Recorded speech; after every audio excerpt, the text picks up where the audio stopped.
Why don't you start off by just laying out your findings?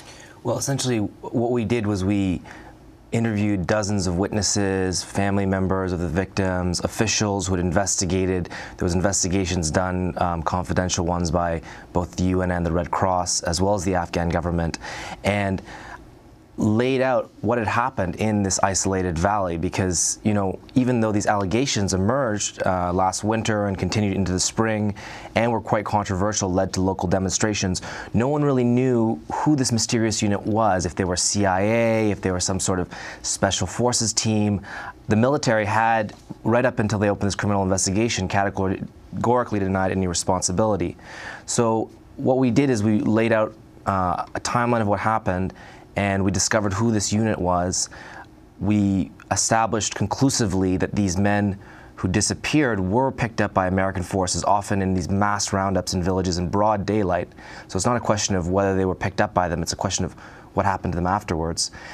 And then in the end, we were able to actually identify the unit and even get in to see this translator, Zakaria Kandahari. Now, long before the American military launched its investigation, this had become a major issue in Afghanistan, with President Karzai actually demanding that the U.S. troops on that base be removed. Could you talk about that, and when did that happen?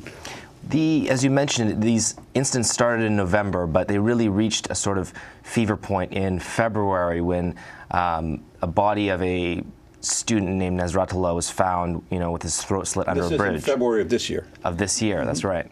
So the family claimed that he'd been picked up by the special forces. It's not clear exactly what happened, but it had been bubbling in local politics and press for a while. So mass demonstrations erupted in Wardak, and Karzai, who had previously ordered an investigation into the allegations, just demanded that the team leave, the special forces leave Wardak province, where they were based, this valley called Nurk.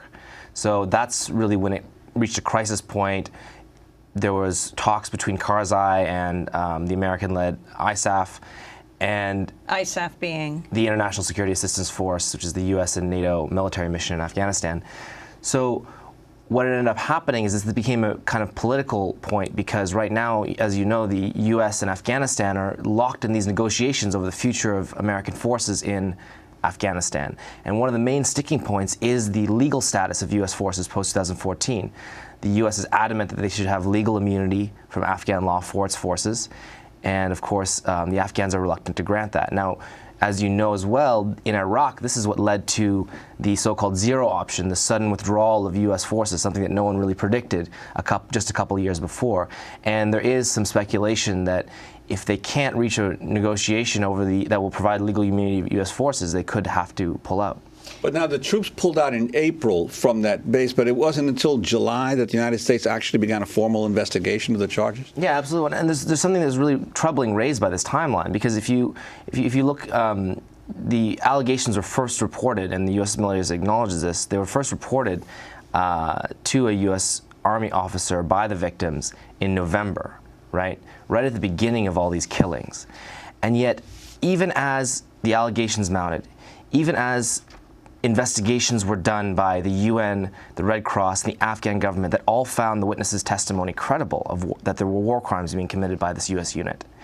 Even as the bodies came out of the ground in April, May, the U.S. military stuck to its denial, saying there had been 3 investigations that had cleared them of all wrongdoing.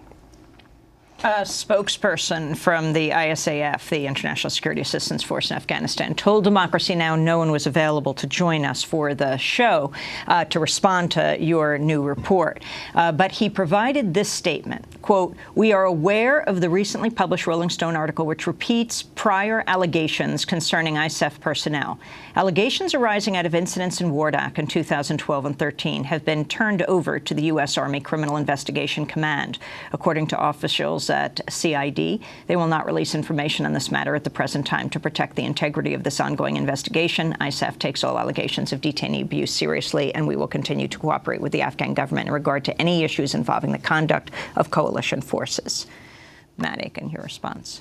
Well, they did turn it over to the Army Criminal Investigative Command in July, and they say that that was because they received new information from the Red Cross, which, this is according to the American military, had given them new evidence that led them to open to request that investigation be opened.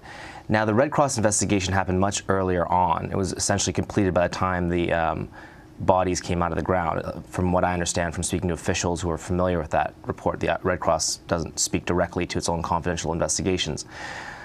But the question really is, who else knew about these incidents beforehand? How is it possible that at least one level in the chain of command above this unit could not have known that there were war crimes, there was serious evidence of war crimes in Wardak province?